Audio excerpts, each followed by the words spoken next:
अस्सलामुअलैकुम दोस्तों और SMJ टेक चैनल में खुश आमदीद। आज हम MS वर्ड की एक और इंटरेस्टिंग फीचर सीखेंगे जो कि रेफरेंसेस के हवाले से है। पिछली दफ़ा हमने देखा था कि रेफरेंसेस के अंदर हमने रेफरेंसेस टैब को यूज़ करते हुए एक टेबल ऑफ कंटेंट्स इंसर्ट किया था अपनी डॉक्यूमेंट के अंदर। आज हम देखेंगे कि एक और टेबल किस तरह से इंसर्ट कर सकते हैं। फॉर एग्ज़ाम्पल एक टेबल ऑफ फिगर्स या टेबल ऑफ रेफरेंसेस होता है जो कि आप अपनी डायग्राम्स और टेबल्स जो आपके डॉक्यूमेंट में मौजूद हैं उनको रेफ़र करने के लिए भी क्रिएट कर सकते हैं। तो ये भी एक इंटरेस्टिंग तरीका होता है आपके डॉक्यूमेंट को ऑर्गेनाइज्ड वे में पोर्ट्रे करने का। और इसमें आप जो भी आपका रीडर है या उस डॉक्यूमेंट को यूज़ करने वाला है उसके लिए एक आसानी होती है कि एक तरफ तो उसको कंटेंट्स का एक टेबल मिल रहा होता है जिसमें के सारे कंटेंट्स एक इंडेक्स की फॉर्म में मौजूद हैं। इसी तरह से उस डॉक्यूमेंट के अंदर जितनी भी डायग्राम्स और जितनी भी टेबल्स मौजूद हैं उनकी एक लिस्ट आप अलग से भी क्रिएट कर सकते हैं ताकि अगर किसी को किसी स्पेसिफिक टेबल पे जाना हो डायरेक्टली तो वो डायरेक्टली जंप इन करके जा सके। तो ये सारे तरीक़ेकार होते हैं एक डॉक्यूमेंट को ईज़ी और एक डॉक्यूमेंट को ऑर्गेनाइज़ बनाने का। तो आज हम देखते हैं कि ये किस तरह से पॉसिबल होता है। तो ये मेरे पास एक डॉक्यूमेंट है जिसके अंदर मैंने एक टेबल ऑफ कंटेंट्स के साथ-साथ टेबल ऑफ फिगर्स भी बनाया हुआ है। ये वही डॉक्यूमेंट है जिसको लास्ट टाइम हमने फॉर्मेट किया था। तो मैं आज आपको दिखाऊँगा कि ये आप किस तरह से कर सकते हैं। तो मैं इसी डॉक्यूमेंट का एक प्लेन वर्ज़न खोल लेता हूँ जिसमें खाली टेबल ऑफ कंटेंट्स हमने क्रिएट किए हुए थे। अच्छा, एक इम्पॉर्टेंट चीज़ जो कि हमने लास्ट टाइम भी देखी थी कि टेबल ऑफ कंटेंट क्रिएट करने से पहले आपको अपने डॉक्यूमेंट की फॉर्मेटिंग पे तवज्जो देना ज़रूरी होती है। तो हम जैसे पहले हमने किया था कि एक टेबल ऑफ कंटेंट्स क्रिएट करने से पहले अपने डॉक्यूमेंट की हेडिंग्स को फॉर्मेट कर लिया था। इसी तरह से अब हम प्रोसीड करने से पहले अपनी जितनी भी डायग्राम्स और टेबल्स हैं उनको एक फॉर्मेट के तौर पे लेके चलते हैं। तो हम सबसे पहले नीचे आते हैं। ये मेरे पास एक डायग्राम मौजूद है। इस डायग्राम को अब मैं एक रेफरेंस देना चाहता हूँ तो वो किस तरह से होगा मैं आपको दिखाता हूँ। आप रेफरेंसेस टैब में जाएंगे और इसके अंदर जाके ये बीच में इंसर्ट कैप्शन है जो कि बेसिकली आपकी डायग्राम को एक कैप्शन दे देगा। अब ये मुझे बाय डिफ़ॉल्ट दिखा रहा है कि ये एक टेबल है। तो मैं उसको बताऊंगा नहीं, ये एक फिगर है। और फिगर के आगे मैं डाल देता हूँ कंप्यूटर कंपोनेंट्स।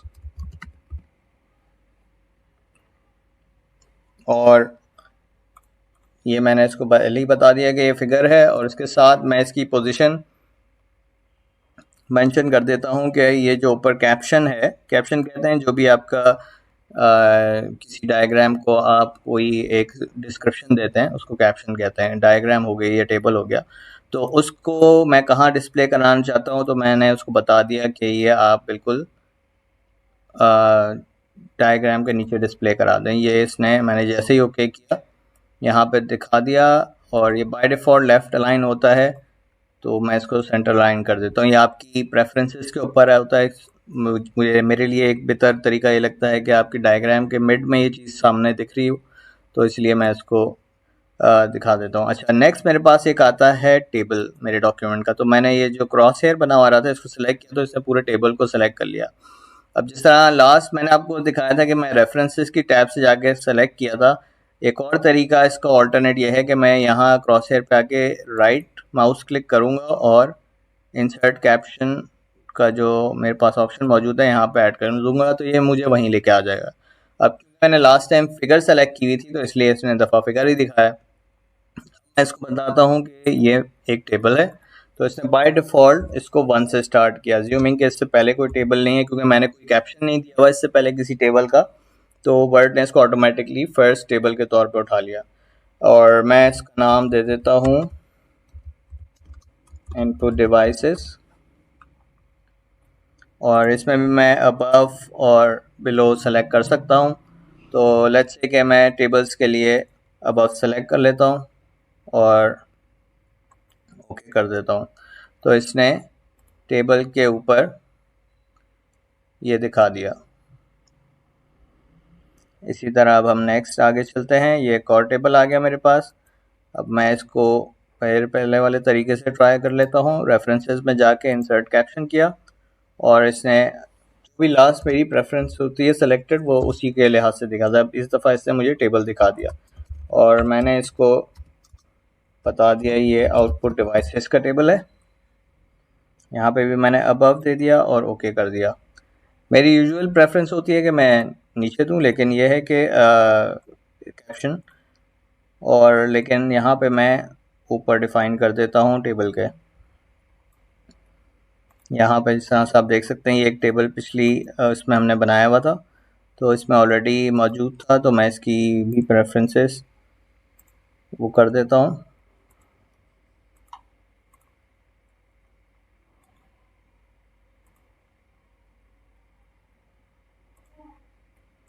तो यहाँ पे ये नीचे मेरे पास डिफ़ाइन हुआ है। तो ये मैंने अब जो मेन फॉर्मेटिंग वाले काम थे वो अपने डिफ़ाइन कर दिए, और अब मेरे पास दूसरा इम्पोर्टेंट काम या सबसे इम्पोर्टेंट काम होता है जो कि एक टेबल ऑफ फिगर्स इंसर्ट करने का है। तो मैं उस जगह पे आया जहाँ पे मुझे ये टेबल इंसर्ट करना है, और एक डिफरेंस जो है टेबल ऑफ फिगर्स, मैं इसको कह देता हूँ, एक डिफरेंस ये है कि जब आप टेबल ऑफ कंटेंट्स इंसर्ट करते हैं तो वो ऑटोमेटिकली उसकी हेडिंग दे देता है। इसके केस में ऐसा नहीं है, इसके केस में आपको हेडिंग खुद देनी पड़ेगी, और मैं चाहता हूँ कि सिंस ये कंसिस्टेंट रहे तो मैं इसको टेबल ऑफ कंटेंट्स वाली हेडिंग के तौर पे ही फॉर्मेट कर लेता हूँ ताकि ये दोनों एक जैसी दिखें। और इसके नीचे मैं फिर एक अब आता हूँ रेफरेंसेस टैब में, और यहाँ पे मेरे पास मौजूद है इंसर्ट टेबल ऑफ रेफरेंसेस। अब यहाँ पे वो मुझे कह रहा है टेबल ऑफ फिगर्स इंसर्ट करना है। किस तरह से आप देखना चाहते हैं, डैश्ड फॉर्म में या डॉटेड फॉर्म में? ये मैंने इसका एक ये डिफरेंट आपके पास व्यू करने के लिए ऑप्शंस मौजूद हैं। आप देख सकते हैं ये किस किस तरह के आपको ऑप्शंस दिखा रहा है। मैंने ये फॉर्मल वाला सेलेक्ट कर लिया, और पहले मैंने कहा कि मुझे आप टेबल ऑफ फिगर्स इंसर्ट कर दें। यहाँ पे ऑप्शंस भी मौजूद हैं। ये बेसिकली दिखा रहा है build type of figures from caption. ठीक है, आप कैप्शन को यूज़ करते हुए बना लें, और ये ओके कर दिया मैंने, और ये इसने जो भी कैप्शंस डिफाइन थे उन्हीं कैप्शंस को यूज़ करते हुए एक टेबल ऑफ फिगर्स डिफाइन कर दिया। अगर मैं कैप्शन नहीं सेलेक्ट करता तो मुझे फिगर पे पहले सेलेक्ट करना पड़ता, इंसर्ट करके फिर दोबारा इंसर्ट करता, तो मेरे पास टेबल ऑफ टेबल्स या रेफरेंसेस आ जाता। तो ये मेरे पास एक तरह से एक टेबल ऑफ फिगर्स आ गया, जिसमें मैं जब चाहूँ कंट्रोल और लेफ़्ट क्लिक माउस का प्रेस करके जाऊँगा तो वो डायरेक्टली मुझे उस प्लेस पे ले जाएगा जहाँ पे ये डायग्राम मौजूद है। अच्छा, एक चीज़ जो आपने देखी कि इसने जिस जगह पे वो कैप्शन था वहाँ ले गया, तो आपका जो कैप्शन है वो अबव द टेबल या डायग्राम बनाने का फ़ायदा ये होता है कि जब उस लोकेशन पे आपको लेके जाएगा तो आपको उसकी डिटेल्स उसी के नीचे दिख रही होंगी। तो ये एक छोटी सी टिप है कि आप जब भी डायग्राम या उसकी बताएं तो आप उसके टॉप पे जो है ना इसको डिफाइन कर देंगे, ताकि जब ये जंप करके वहाँ जाए तो उसके नीचे ही आपको चीज़ दिख रही होगी। वैसे तो ऊपर भी दिख रही होती है आपको, बट जिस तरह से आपने देखा कि ये मुझे इस लोकेशन पे ले आया था तो मुझे थोड़ा सा ब्राउज ऊपर करना पड़ा। तो एक छोटा सा कन्वीनियंट पॉइंट था आपके डॉक्यूमेंट को फॉर्मेटिंग के पर्सपेक्टिव से। तो ये थी आज की छोटी सी वीडियो दोस्तों, और विच विल हेल्प यू कि आप जिसको यूज़ करते हुए एक अच्छा और एक बेहतर डॉक्यूमेंट अपना बना सकते हैं, और उसको एक प्रॉपर ऑर्गेनाइज वे में जिसको भी प्रेजेंट करना है या देना है उसको आप दे सकते हैं, ताकि पढ़ने वाले को भी लगे कि ये किसी प्रॉपर तरीके से तवज्जो दे के बनाया गया है।